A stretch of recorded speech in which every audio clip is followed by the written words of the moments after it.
Hey everybody, what's up and welcome back to today's video guys. And today guys, I'm going to go ahead and be showing you how to add adlibs to your tracks in Bandlab.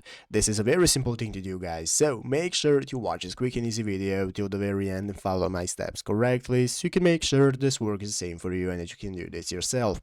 But yeah guys, let's get straight into it. So guys, the first thing you want to do is go ahead and open up the official Bandlab application on your mobile phone. If you haven't already, you can also use the PC version if you want, and after opening it up you want to go ahead and log into your account. So if you do not already have an account, you can just go ahead and create a new one, and after logging in you'll be greeted by this home page right here, which is the main page of Bandlab, where you can see all the training videos, you can see the posts by other users and so on.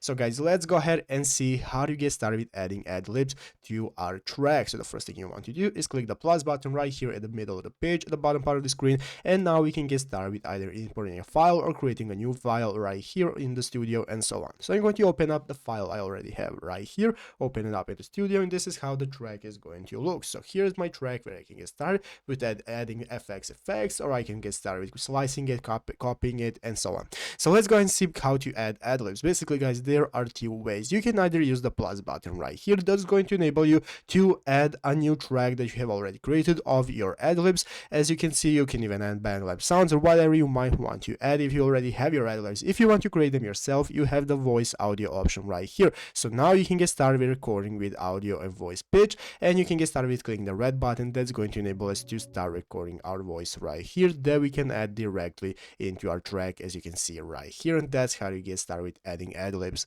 So yeah guys, that's how to do it. So I hope this video was helpful. If it was, make sure to leave a like, subscribe to the channel. So yeah guys, thanks for watching, take care, and bye.